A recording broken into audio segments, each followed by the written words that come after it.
લહેરાઓ પર 1 મિનિટ ફરીથી એક બ્રેકિંગ છે। સુરતની આપણે વાત કરીશું। જિલ્લા પંચાયત ભાજપનો ભગવો લહેરાયો છે। ભાજપે જિલ્લા પંચાયત જાળવી રાખી છે। જી હા, જિલ્લા પંચાયત ભાજપ જાળવી રાખવામાં સફળ રહ્યું છે। 36 માંથી ભાજપના ફાળે 35 બેઠક, એકમાં ક્યાંક કાચું કપાઈ ગયું હશે। અમદાવાદ મનપાની પણ વાત કરીશું। અમદાવાદની વાત કરીએ આંકડા દીપા। ભાજપ 91 બેઠક પર આગળ, કોંગ્રેસ અહીં 9 બેઠક પર આગળ, અન્યના ફાળે હજુ એક પણ બેઠક નથી। ક્યાંક ને ક્યાંક જે કલમી આંબાની વાત હતી, તો જે સારા રેસના ઘોડા હોય ને એ ભારતીય જનતા પાર્ટી એમની ટીમમાં લઈ લીધા છે। એટલે કોંગ્રેસમાં જે નેતૃત્વ શાહી જોઈએ એ બધા ભારતીય જનતા પાર્ટીમાં ગયા છે। એટલે સામે નેતા માસ પુલર જોઈએ ને કે જે જનજનને આકર્ષી શકે, ખેંચી શકે એની જોડે। એટલે ક્યાંક ને ક્યાંક નવી કેડર બનાવવાની આવશ્યકતા ઊભી થઈ છે। જો આ કોંગ્રેસ પાર્ટી સ્થાનિક સ્તરે લોકલ નેતાગીરી ઊભી કરશે તો ફરી પાછું મજબૂત સ્થિતિમાં આવે અને ભારતીય જનતા પાર્ટીની પણ એવી જ પરિસ્થિતિ આગળના સમયમાં થશે। કારણ કે બધું મોવડી મંડળ નક્કી કરી રહ્યું છે, તો લોકલ નેતાગીરી જો નહીં આવે તો આવનારા 5 વર્ષ પછીની ચૂંટણીમાં જો કોંગ્રેસ આ ગેપ આઈડેન્ટિફાઈ કરીને ઇમ્પ્રુવમેન્ટ કરશે તો પરિસ્થિતિ બદલાઈ પણ શકે છે। અને જે આમ આદમી પાર્ટીએ ગયા વખતે સુરતમાં ગાબડું પાડ્યું હતું, તો એનું કારણ એ જ હતું કે ક્યાંક ને ક્યાંક ઓવર સેન્ટ્રલાઇઝેશનના કારણે આ બધી ભગાજણ માથાકૂટ થતી હોય છે।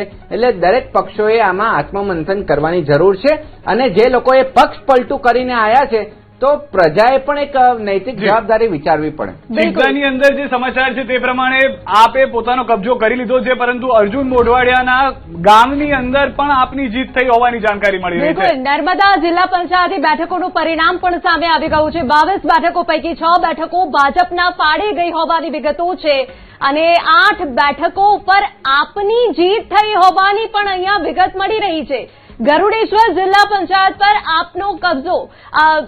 મંજીભાઈ, આખરે જે પક્ષને આપ જોઈતો જ નથી, મતલબ આપની પાર્ટીને ત્રીજો પક્ષ ન પાવે, પરંતુ અહીંયા ક્યાંક ને ક્યાંક આપ આગળ આવી જ છે। બેન, એમને સૌથી જે પહેલી શરૂઆત કરી હતી ને તો એ સુરત મહાનગરમાંથી કરી હતી। આમાં એનું ખાતું નથી ખોલ્યું આ વખતે। એટલે આ વાર આવી વિપક્ષી પાર્ટીઓ જે માત્ર ને માત્ર સમાજની અંદર અરાજકતા ફેલાવી, ખોટા સોશિયલ મીડિયાના એકાઉન્ટો મળી જાય એવું ના થાય। તમે સોશિયલ મીડિયામાં તમારી પાસે ફોલોઅર છે તો એ માપદંડ નથી કે તમે ચૂંટણી જીતી જવાના છો।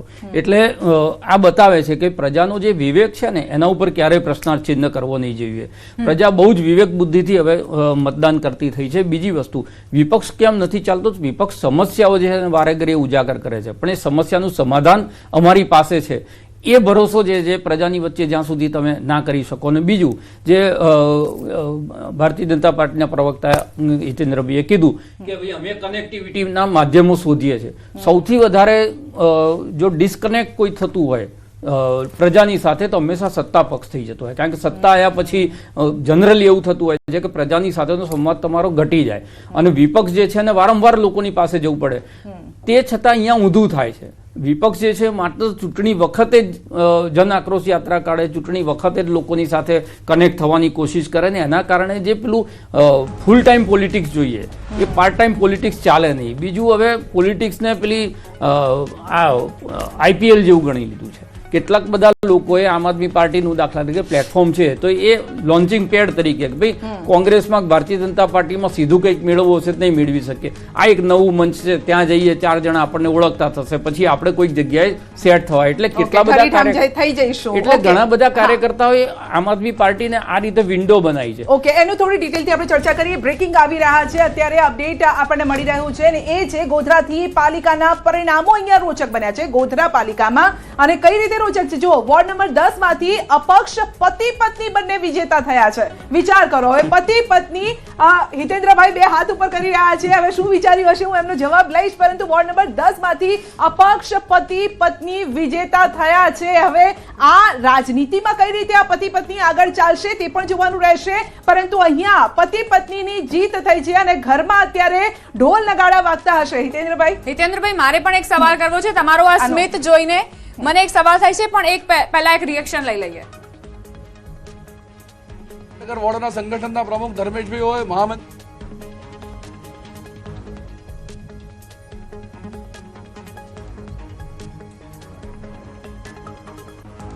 અવાજ નથી આવી રહ્યો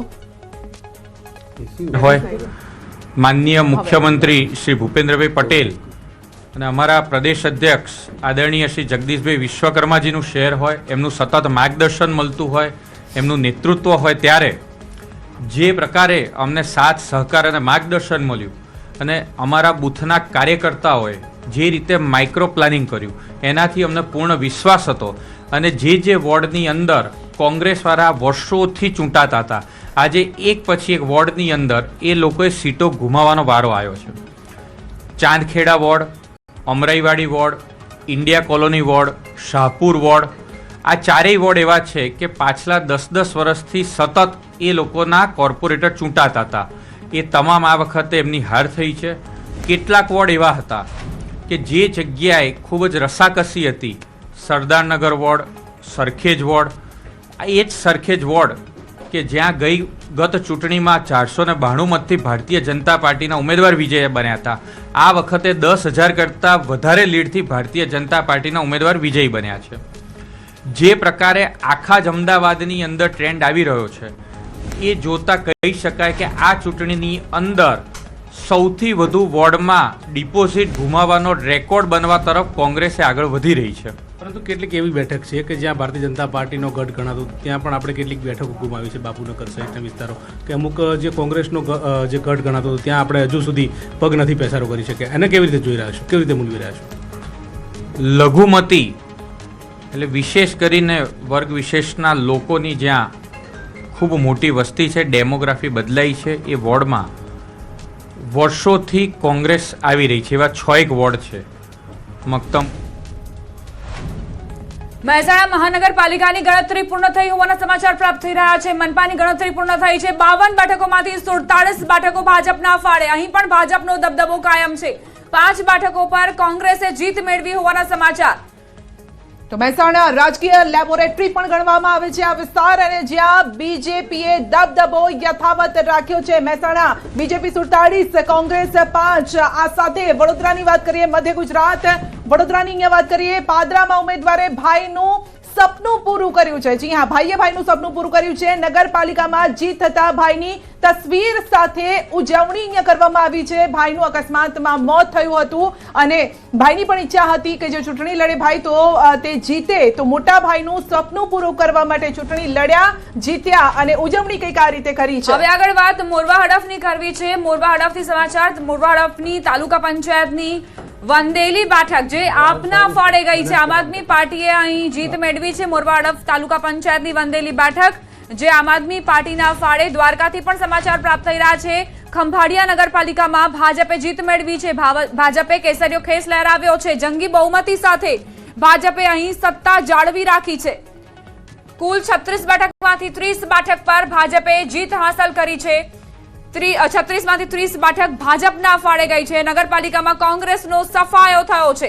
બિલકુલ. તો આ જે તમામ પરિણામો અત્યારે સામે આવી રહ્યા છે, બહુમતી તરફ પણ ભાજપ અહીંયા દેખાઈ રહી છે. પરંતુ સવાલ મારો વિશેષજ્ઞને પણ એ રહેશે કે આ જે પરિણામો છે આની અસર વિધાનસભાની ચૂંટણી પર કઈ રીતે થશે? કારણ કે દરેક ચૂંટણીનો એક અલગ માહોલ હોય છે, એક અલગ મૂડ પણ હોય છે અને મતદાતાનું પણ અલગ મૂડ હોય છે. કઈ રીતે આપ મૂલવી રહ્યા છો? આપણે જનરલી એવું કહેતા હોઈએ છીએ કે આ વિધાનસભાની સેમીફાઇનલ છે.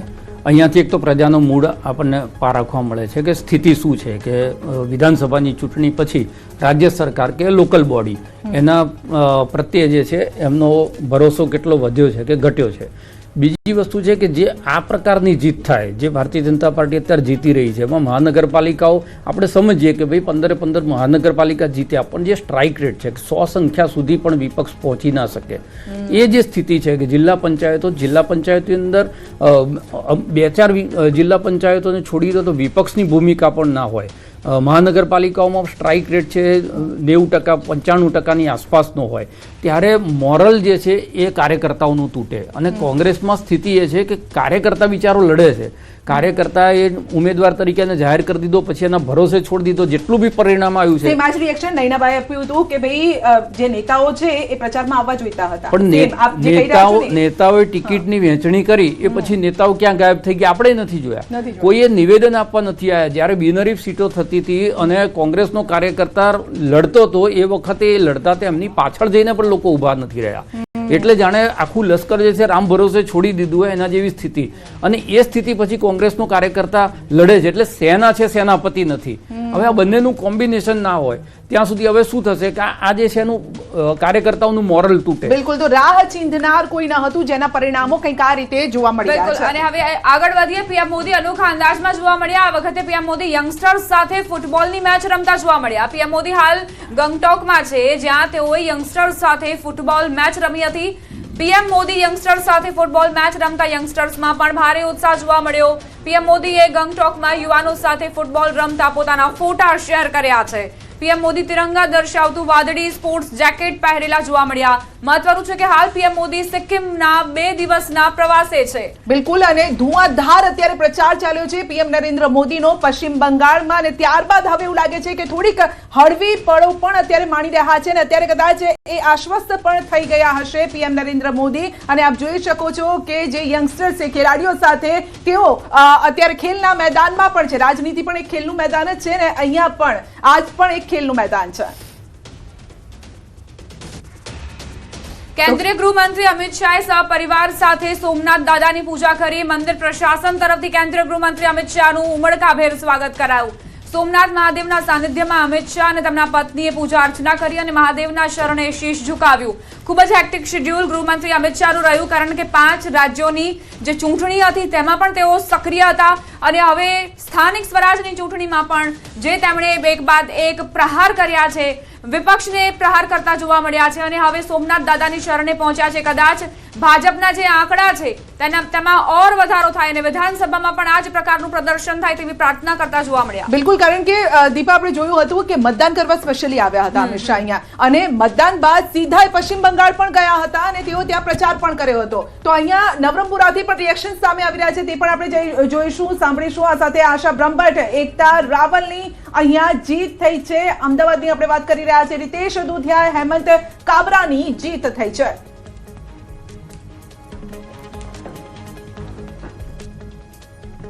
હવે અમે જે 4 ઉમેદવારો છીએ, દર્શન શાહ, અમિતભાઈ, પ્રુવિતાબેન અને કનકબેન, અમે 4 જણ જે પેન્ડિંગ કામ છે, નવદીપ હોલનું નવીનીકરણ છે, 7 આરસીસી એટલે વ્હાઇટ ટોપિંગ રોડ છે, આવા અનેક કામો અમારા પાઇપલાઇનમાં જે અમે આને આગળ ધપાવીશું.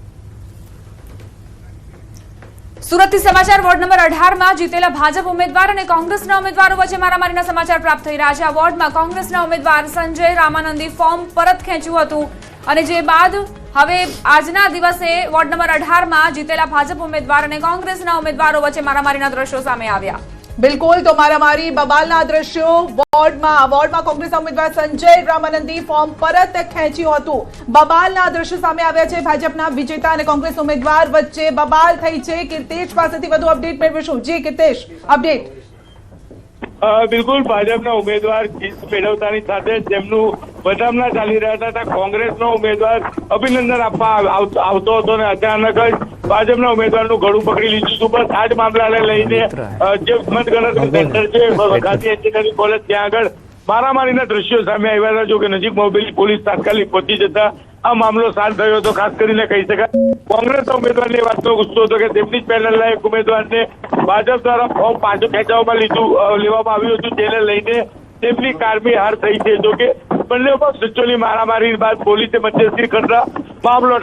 જી બિલકુલ. તો અહીંયા બબાલના દ્રશ્યો સામે આવ્યા, અને અમદાવાદ ખાડિયા ભાજપના વિજેતા અને કોંગ્રેસ, અહીંયા વાત કરીશું, ખાડિયાની વાત કરીશું.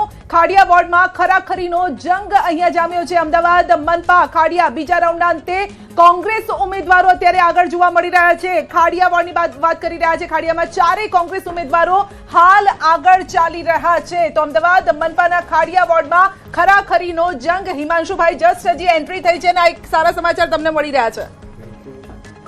ખાડિયા માટે શું કહેશો? ચોક્કસ બેન, કોઈ પણ ચૂંટણી હોય એમાં જંગ થવો જોઈએ, તો એમાં મતદારોનો ફાયદો હોય. અને હું તો આપના માધ્યમથી સમગ્ર ગુજરાતના જે 10,000 કેન્ડિડેટ કોંગ્રેસના લડ્યા, આ ગરમીમાં સત્તા વગર, સરકાર વગર, સરકારી તંત્રની સામે, ભાજપના અઢળક પૈસાની સામે જે કોંગ્રેસના કાર્યકરો લડ્યા છે અને ઉમેદવારો, આ બંનેને હું એક જવાબદારીપૂર્વક લાખ અભિનંદન આપીશ. કે આટલા બધા ત્રાસની વચ્ચે, આટલા બધા પ્રેશરની વચ્ચે એમને લોકશાહીનો આ દેશનો તિરંગો ઝંડો લહેરાઈ રાખ્યો, ત્યારે બધાને મત આપવાની તક મળી. નહીં તો આ સરકાર, વર્તમાન ભાજપ શાસકો તો બિનહરીફની સ્પર્ધામાં પડ્યા હતા ગમે તે પ્રકારે. નહીં, પણ નૈનાબા, રવિન્દ્ર ના સિસ્ટર નૈનાબા કહી રહ્યા છે તેમની હાર થઈ છે અને એ એવું કહી રહ્યા છે કે ભાઈ અમારા નેતા તો અમારા પ્રચારમાં આવ્યા જ નથી, એટલે ટિકિટોની વહેંચણી કરીને છુમંતર થઈ જવાનું. પૂરી વાત હું તમને કહું કે જે નૈનાબા બોલ્યા છે, અમુક નેતા ઘરની બહાર નથી નીકળ્યા. બેના તો લોકશાહી છે.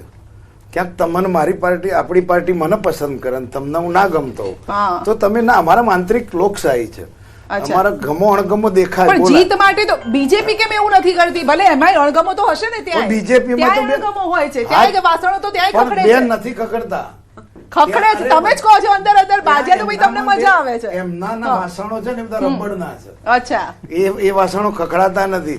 અને હું ચેલેન્જ મારીને કહું, કેટલાને તકલીફ પડી, કેટલાને 60 વર્ષનું નથી ગમ્યું, કેટલાને એક ફેમિલીની રિપીટ થિયરી નથી ગમી, છતાં પણ બેન સત્તામાં હોય ને, પાવરમાં તમારી તેજીમાં હોય ને, એટલે તમારા બધા નિર્ણયો ભક્તોની જેમ બધા સ્વીકારી લે. અમે અત્યારે સંઘર્ષમાં છીએ. અમારી પાર્ટી સંઘર્ષમાં, અમારો કાર્યકર સંઘર્ષમાં, અમારા ઉમેદવારો સંઘર્ષમાં.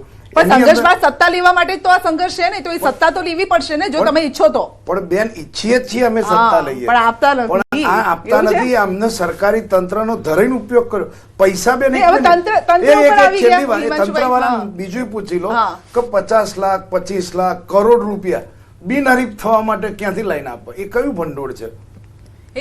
મારે પણ એક સવાલ કરવો છે કે ખાડિયામાં જ આવ્યું હતું, પાકિસ્તાનનો મુદ્દો લઈને આવ્યા હતા ભૂષણ ભટ્ટ, અને કહ્યું હતું કે અમે ખાડિયાને પાકિસ્તાન નહીં બનવા દઈએ, અને હવે ભાજપની ત્યાં હાર થઈ છે, કોંગ્રેસની જીત થઈ છે, તો કેવી રીતે જોઈ રહ્યા છો? કોંગ્રેસ આગળ ચાલી રહી છે, માફ કરશો, કોંગ્રેસ આગળ ચાલી રહી છે. હિમાંશુભાઈની વાત પહેલા કરું તો એમણે એવું કીધું કે અમે સરકારમાં નથી. કેટલા વર્ષો સુધી તમારી સરકાર હતી, આજે પણ 2-3 રાજ્યોમાં છે, તો શું ડિલિવર કર્યું એ જોવું જોઈએ. એક બીજું, રાજેશભાઈ નતા, તમે પણ નતા, મેં કીધું કે ઘોડો ખૂબ સારો હોય પણ અસવાર પણ સારો જોઈએ. લંગડા ઘોડાથી કે લગ્નના ઘોડાથી ચૂંટણી જીતાય નહીં. અને મારો તે સારો પ્રાઇવેટ લિમિટેડ કંપનીની જેમ કોંગ્રેસ પોતાના જિલ્લામાં પોતાનો એક નેતા, એના માણસો સાચવી રાખે અને બાકીની સામે થઈ જાય, આ સ્થિતિનું જે કોંગ્રેસનું, મારે એનું વધારે મૂલ્યાંકન કરવું નથી, પણ તમે જાગી જાઓ તો આવતી વખતે તકલીફ પડે. પણ જે રીતે કોંગ્રેસે નકારાત્મક રાજનીતિ કરી, હિમાંશુભાઈ આખા અડાલજમાં અંબાજી માતાના મંદિરનો 5 કરોડના ખર્ચે જીર્ણોદ્ધાર કરાવે અને રામ મંદિર ના જઈ શકાય નથી. આ કેવી મજબૂરી કહેવાય? એને કાશ્મીરનો વિરોધ કરવો પડે. એને ખબર છે કે કાશ્મીર આપણું અવિભાજ્ય અંગ છે અને તેમ છતાં એને વિરોધ કરવો પડે. એ પ્રમાણે ઉપરની તૃષ્ટિકરણની, પરિવારવાદની જે રાજનીતિ છે એ ના ગમે. ગુજરાત પ્રદેશ કોંગ્રેસને પણ નહીં ગમતી હોય, પણ જે પ્રમાણેની ત્યાં નેતૃત્વ છે અને એને આધારે એ અસવાર નબળો છે ને, કોંગ્રેસ તો ઘોડો તો ખૂબ સારો છે પણ અસવાર એનો ખૂબ નબળો છે. સબળું કોણ છે? સવાલ એ છે ને, સબળું કોણ છે ત્યાં, એ પણ જોવું પડશે. તો અસવાર પસંદ કરનારા લોકો જે છે એ અસવારોનું વર્ગીકરણ કરી જાય છે કે અહીંયા લગનના છે, લંગડા છે, પણ એ અસવાર બદલવાની જે વાત છે એ થતી નથી. 2 વર્ષ પહેલા જીપીસીસી નો પટાવાડો બદલ્યો ને તો ત્યાં મારામારી થઈ હતી. અમે મુખ્યમંત્રી બદલી કાઢીએ, એ ઓફિસનો પટાવાડો એમાંય કોકનો હોય પાછો. આ મારો મૂકેલો હતો, આનો મૂકેલો હતો, મારા વિસ્તારનો હતો ગાંધીનગર, મને ખબર છે, એને બદલ્યો તો મારામારી. પણ એમણે એવું કીધું ને કે ભાઈ અમારા તો ભાઈ પેલા કહેવાય કે સ્ટીલના વાસણો છે એટલે ખખડે છે, એટલે તમને અવાજ આવી જાય છે, તમારા રબર ના છે, અવાજ નથી આવતો, એવું કે છે. એમના સંસદ સભ્ય મનસુખ વસાવા બોલ્યા છે, એમના યોગેશ પટેલ ધારાસભ્ય બોલ્યા છે, પાર્ટીની આ નિયમો છે એની વિરુદ્ધમાં એ બોલ્યા છે. પણ એનું જે એમનો અંદરનો આંતરિક અસંતોષ છે અને મહેનત, દાખલા તરીકે ટિકિટ એક જણને મળીને 25 જણને ના મળી તો કાર્યક્રમ શું ગોઠવ્યો? જેને ટિકિટ મળી છે ને એને નથી મળી, એમના ઘરે જશે. તો ક્યાંક ને ક્યાંક તમારે ને મહેનત, 200 વોટનો કાર્યકર્તા હોય ને પણ એના પીઠ ઉપર હાથ મૂકીને એમ કે ને કે આજ નહીં તો આવતીકાલે તારો સમય આવશે તો પેલો માની જાય. પણ અહીંયા મનાવવાની પ્રોસેસ જ નથી. ટિકિટો આપ્યા પછી નેતાઓના ફોન સ્વિચ ઓફ થઈ જાય. જીપીસીસીના બદલે ખાનગી જગ્યાએ, એટલે હું તો ઘણીવાર એવી સલાહ આપું, જીપીસીસી તમે ભાડે કેમ નહીં આપી દેતા? તમારે કામ કરવું છે ખાનગી ફાર્મ હાઉસમાં બેહીને, અને નેતાઓએ ટિકિટો આપ્યા પછી ફોન સ્વિચ ઓફ કરી દેવા છે. તો આ સ્થિતિની અંદર ખરેખર નારાજગી હોય તો નારાજ લોકોને સમજાય. આપણા ઘેર લગ્નનો પ્રસંગ હોય ને 2 જણા નારાજ થયા હોય તો વડીલો જાય એમની જોડે બેસે ને પછી શું તારી નારાજગી છે એમ કરીને મનાવવાની કોશિશ કરે. અહીંયા એક કાર્યકર્તા નારાજ થાય છે, તેને મનાવવાની પણ કોશિશ જે થતી નથી, પછી બધું એમને રામ ભરોસે છોડી દેવામાં આવે. અને વિપક્ષ એના કારણે જો સત્તામાં હોય તો કદાચ એ આ ઉલટી પરિસ્થિતિઓ હોય તેવું ના નહીં હું તો લાગતું? આનાથી હું દુઃખ પશ્ચિમ બંગાળ અહીંયા જે કોંગ્રેસ ફરિયાદો કરે છે આ બધી ફરિયાદો ભારતીય જનતા પાર્ટી પશ્ચિમ બંગાળમાં કરે છે રાજેશભાઈ એક મહત્વના સમાચાર આવી રહ્યા છે. નર્મદા જિલ્લા પંચાયતમાં આપે સત્તા મેળવી હોવાની જાણકારી. ડેડિયાપાડાની 3 તાલુકા પંચાયત આપના ફાળે ગઈ છે. ડેડિયાપાડામાં આમ આદમી ચૈતર પાર્ટીનો વસાવા. દબદબો. ચૈતર વસાવાએ નિવેદન આપ્યું છે. ચૈતર વસાવાનું નિવેદન સામે આવ્યું છે. અમારી પાર્ટીની જીત એ જનતાની જીત ગણાવી રહ્યા છે ચૈતર વસાવા.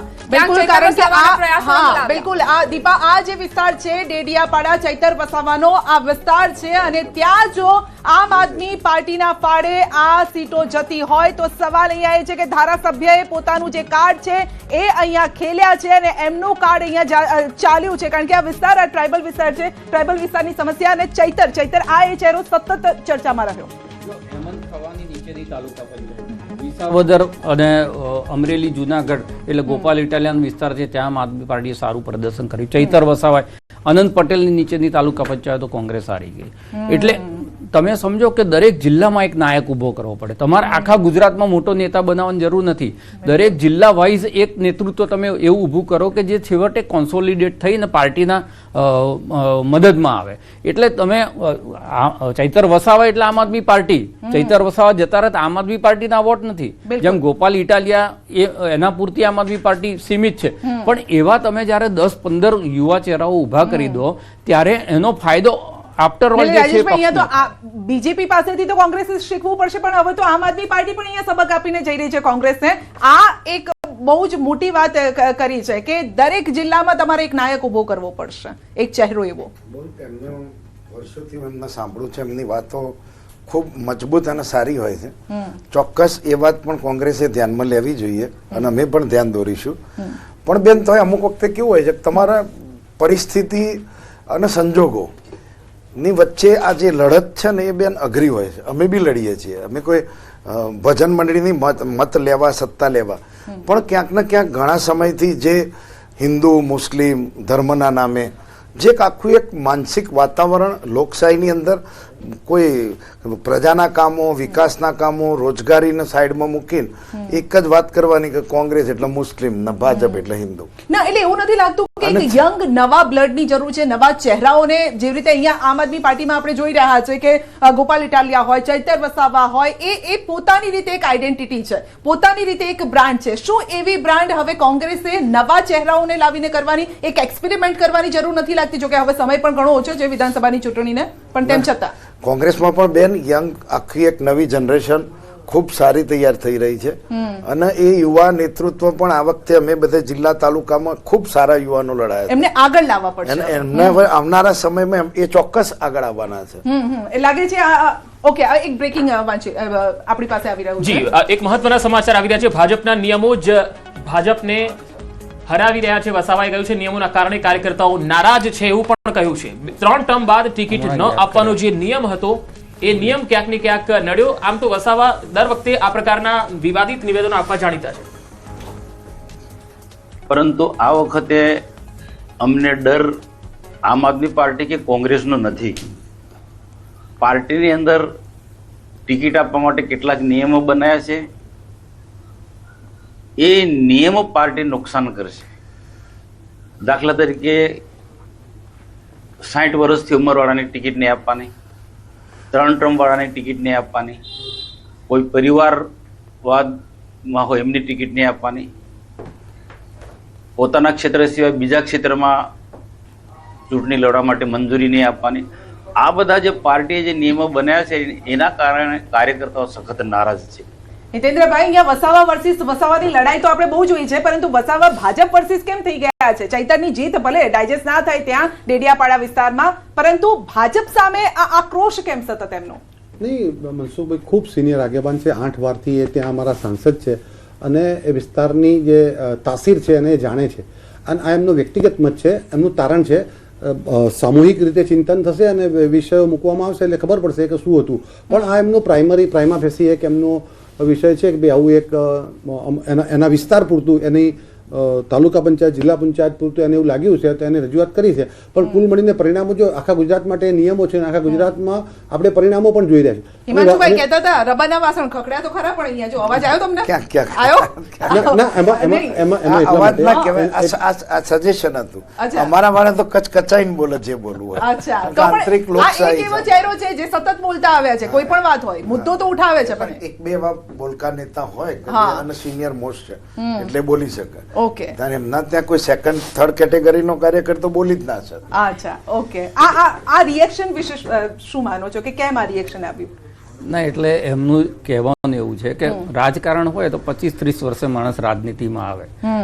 એ સંઘર્ષ કરતો કરતો ધારાસભ્યની ટિકિટ મેળવી છે, કરતા કરતા 50-55 પહોંચ્યો અને જો એ વખત એને ચાન્સ ના મળ્યો, 60 થઈ ગયા, તો પછી એનું આખી રાજકીય કારકિર્દી જે છે એ રોળી જાય. બીજી વસ્તુ એ છે કે કોઈ વ્યક્તિ જે છે એ કોઈ રાજકીય પરિવારમાં જન્મ્યો છે તો એનો કોઈ ગુનો તો છે નહીં.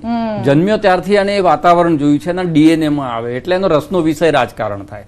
હવે થાય કેવું કે બીજી પેઢી, આમ તો આખો મોદી પરિવાર કરીને તમારા આખી દેશને જોડવો છે અને એના જ પરિવારની બીજી પેઢી છે એને તમે એવો મેસેજ આપો છો કે ભાઈ તારે મહેનત કરવાની જરૂર નહીં કારણ કે તને તો તું પરિવારનો છે એટલે ટિકિટ મળવાની નથી, તો બીજી પેઢી છે તે ડિસ્કનેક્ટ થઈ જાય. એટલે આ બધા વિષયો છે એ પાર્ટીના આંતરિક એમના જે સંગઠનના દર વખતે જુદા જુદા નિયમો કરે છે ને, નિયમોમાં કેટલીક જગ્યાએ ગાંધીધામમાં જેવું થયું છે, એક પરિવારમાં 3 ટિકિટ આપી છે, ક્યાંક ક્યાંક પાછા અપવાદ પણ સર્જાઈ જતા હોય છે એની અંદર. ઉંમરના બાદમાં પણ ઘણી વખતે અપવાદ કરીએ ને, યોગેશભાઈને ગઈ વખત ટિકિટ આપી હતી 2022 ની અંદર. એટલે ઘણી વખતે પિતાને આપી હોય, વખતે દીકરાને આપી, દીકરીને આપી હોય, વહુને આપી દીધી હોય. એટલે સાંસદ ગેનીબેન ઠાકોરે અબડાસા ખાતે મતદાન કર્યું, અબાસડા ખાતે મતદાન કર્યું હોવાના સમાચાર. ગેનીબેન ઠાકોર મતદાન બાદ મહિલાઓને મળ્યા. ગેનીબેન ઠાકોરે લોકોને મતદાન કરવા અપીલ પણ કરી છે. બનાસકાંઠાના સાંસદ, બનાસકાંઠાના બેન તરીકે ઓળખાતા ગેનીબેન જેઓ પહોંચ્યા મતાધિકારનો ઉપયોગ કરવા માટે અને મતદારોને અપીલ કરી છે કે તેઓ આ વખતે મતદાન સારા પ્રમાણમાં કરે. આજે સ્થાનિક સ્વરાજ્યની ચૂંટણીનું મતદાન છે, ત્યારે ગુજરાતના સમગ્ર મતદારોને મોટા પ્રમાણમાં મતદાન કરીને આ લોકશાહીની જે પર્વની ઉજવણી છે એમાં ભાગ લે.